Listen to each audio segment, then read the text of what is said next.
Whew. Haven't got much done today except running around. So it's warm again.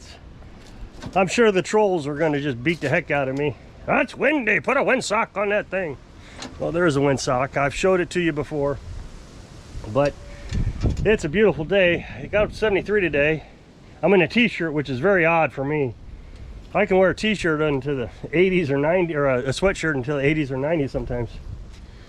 So today I just, well, you figure, just what, 2 days ago we were in a blizzard, and today it's springtime. So just, you know, I guess it's that time of year. I'm not sure I remember it being this extreme, but I'm sure it has. So it's been a pretty crazy day. So the first thing we did this morning was we went over and picked this thing up. This is a big old John Deere, and he wanted to tune up.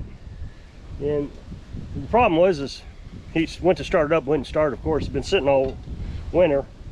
So I got it over here, and I'm not going to go through the whole thing because I'm going to save some of this for the other channel. But got into it, and it wouldn't start, so I figured, well, it's carburation. I put some starting fluid in it, started right up. Looked at the gas, and it was just, well, first of all, there was probably 2 pints of gas in it, so it wasn't very much. And it had water in it, so probably a pint of it was water. It was bad gas. So it starts now. Matter of fact, while we're sitting here, I just will try it again. We'll choke it, and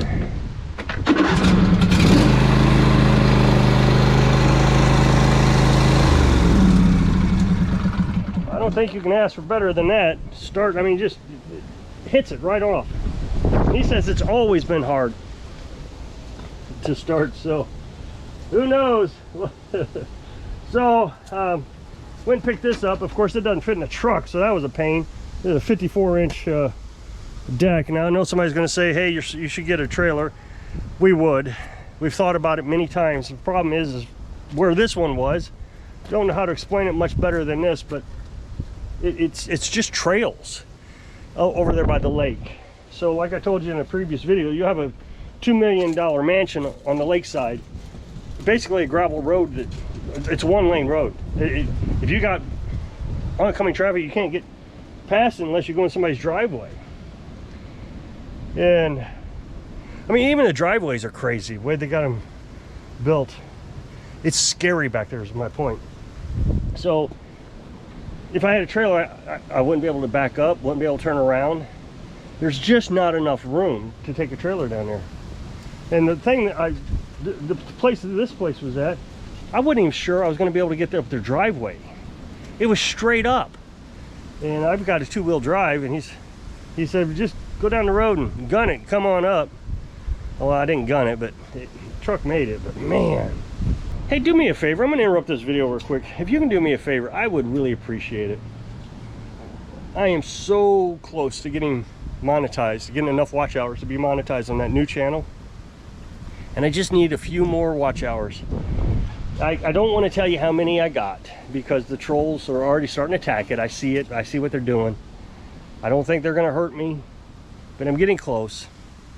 And I think it would take them too long to catch up now. So I'm just hope you could go over there and watch those videos. I'll put an up next box at the end of this video, and just watch them. I really would appreciate it. I wish I could pay you back somehow, but I just try to make a good video for you. How about that? Thank you. So I got the come along, and I pulled this into the truck as far as it would go. The back wheels were hanging off, but the deck was on the tailgate, so I strapped it down real good. I've done this lots of times. I've never had anything this big. Usually in that truck, the biggest I've had is 50-inch. The Beast is a 50-inch, and I just had, well, I'll show you the Cub Cadet in a minute. As a matter of fact, I'll show you, it's in the truck. So I spent a couple hours, I don't even know, maybe an hour and a half trying to get this to start. So now I got to get it serviced. I ordered parts for it, the air filter, and well, that's all I needed was the air filter. I've got everything else. It's hard to stock so many different types of air filters. I've got a bunch that I ordered over the winter, but I didn't order that one. So and then he wants me to change the drive belt, but I'm concerned anytime they say drive belt with a hydrostatic drive, I always worry because If it's a transmission, that's a costly repair. I got to tear it. I got to take it off the mower. I got to take it completely apart and take every component out. It's a tedious job. And then you got to put it all back together, and new filter, new oil. It's expensive. So we'll see about this. But we'll just cross our fingers that it's the belt. But he gave me the belt. He had a brand new belt. So I don't think that's going to be as bad as long as that transmission's okay. So then I had to get this loaded, and this kind of show you what I'm talking about. This is a 50-inch, and it just barely squeezes. And I don't take it much further than that. Well, it's 54 wouldn't go that far. I wouldn't go past these. So I don't take it much further than that in case I don't want to get it stuck in the truck. So, but you can see the tires hang over a little bit. This one's up off the air because I got this one kind of cocked up a little bit. And then what I do is I put the ramp behind it or underneath it, and then I just pull it. But you can see here I've got a chain here, and then I have a couple here, so that holds it in, and it rides really well. And then I have two straps that I strap it in with, so if anything fails, I still have 3 points of connection, is my thinking. Now the chain, so you understand that, the chain I tied off into a knot. So you come over here, if that side failed, say that hook came loose, this is in a knot, so I'd still have this holding on. That'll give me time to stop. I keep a close eye on it. I don't go fast, 45 at the most. Got my flashers on. I wave people by when I can. I slow down so they can pass me. So I started to make this video, and I got in 1 minute and 20 seconds into it, and somebody walked up to the porch here and had a weed eater. The weed eater was just hard to pull, although I not really found too many. This is just my theory. I think the bearings underneath the piston, the piston rod bearing, I think they get hard, kind of seized up a little when they sit for a while, or if it gets too hot. My chainsaw did that old Ryobi. It got a little too hot, I guess, and kind of seized up. She said it was hard to pull. So she's not elderly. She's getting up there in age, like me. So I pulled it, and it was a little bit tough to pull, but I mean, I started it every time and didn't have any issues with it. So I had Carolyn come out, and she couldn't start it. She got it to start one time, but she just couldn't get it to do it. So what I did was I took the spark plug out, and I put 2-cycle oil straight into the piston. Then I took the muffler off. I inspected everything, make sure nothing was starting to wear, get those wear lines. And I poured a little bit of 2-cycle oil in that. That gets oil above and below the rings. And my goal is to get enough oil down into those bearings that everything will start loosening up. So I pulled it several times, and I'm literally doing this now. It's not hard to pull for me. I have Carolyn come out, she pulls it, starts right up, pulls it, starts right up, pulls it, starts right up. So I'm gonna let it sit overnight, see how it does. And then she also said it's getting hot. I don't know what that means. It's a weed eater. Shouldn't be getting that hot. If it's getting hot, then it's gonna seize up. So, but she says she buys that premix gasoline from the store, from the hardware store. That stuff's expensive, but that's what she says she uses, and as long as it's starting, I guess that's okay. I mean, there's some mechanics out there that hates the stuff, and then others swear by it. So, to me, I put the little jar, the little canister of 2-cycle and 1 gallon of gas, and then I add a little extra just to be safe. And yeah, it's running a little bit more rich that way, but I'd rather run rich than burn it up. And that way I don't hurt anybody. They're skiddy.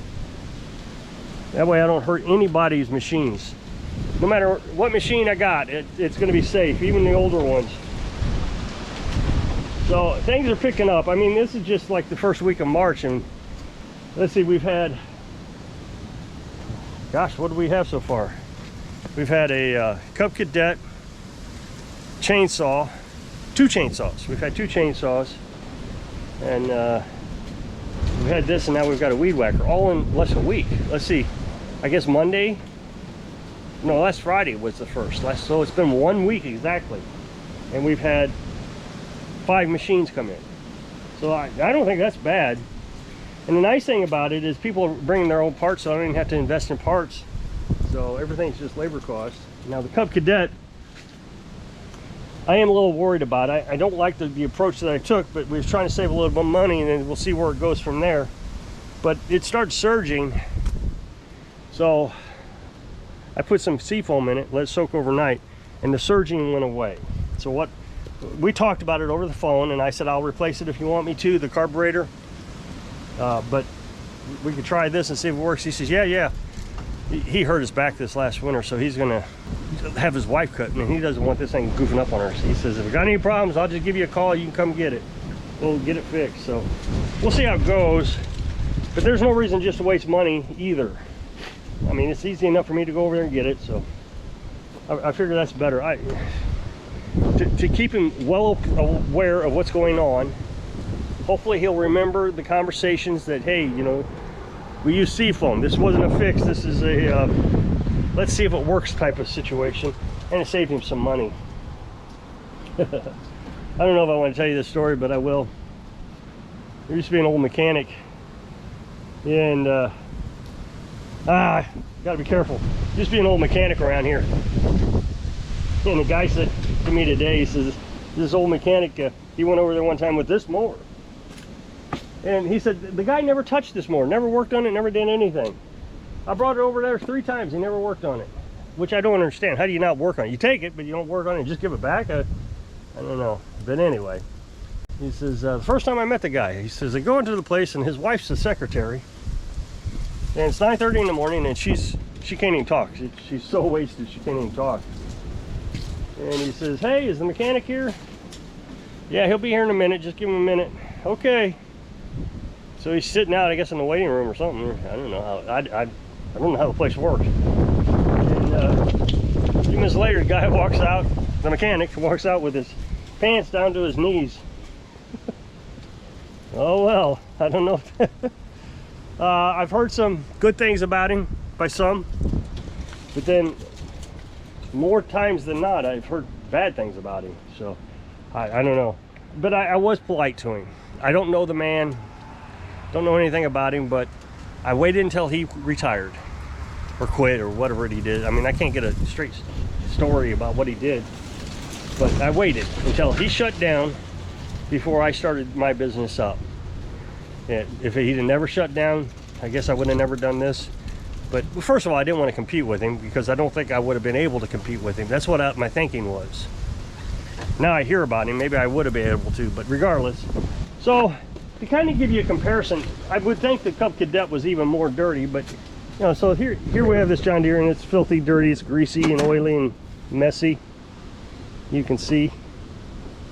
So when we get it out of here, I pressure wash them, and we try to clean them up the best we can. And you'll see that, well, I guess on Monday there'll be a video where you'll see me pressure washing the deck. But see, it's clean. It's pretty. I mean, the comparison between the two should give you an indication. This one was more filthy than the John Deere, though. So new fuel filters, new oil filters, all washed up. I didn't show you me washing it up on the video. Oh, and I also put a shutoff valve on it. I didn't show washing it because we were waiting for the RTV, the Permatex, to dry on the overhead valve cover. So I'm proud of myself. We've had a lot of success, and yeah, my goal is to do the very best I can every time a customer comes in here. I may not always succeed with that, But I figure if I don't come out and say, oh yeah, drop it off, I'll work on it, and you know, 6 months later he still hasn't worked on it, you know, I will keep the guy informed of what's going on. You know, tomorrow I'm going to start this thing again because he says it's hard to start. You saw how hard it was to start, and I think what it was the gas tank was plugged, or at least somewhat plugged. So I had to take my external gas tank here, disconnect it from the or connect it to the fuel pump here. So I took this hose off and I hooked it up to the fuel pump, started it, and it started right up, but it wouldn't take any gas from the hose. So I think the hose or something was, so I blew on it and was able to blow that stuff out, and I think it cleaned out the tank is what I did. So if you'll click this up next box, it'll take you over to my other channel. And I think today we're working on the Cub Cadet. I'd really appreciate it if you go over there and watch it. I really would. I can't tell you how close we are, but we are so close to getting monetized. I'm really excited about it. So hope I can inspire you to have a great day. Sing, live your dreams. Thanks for watching.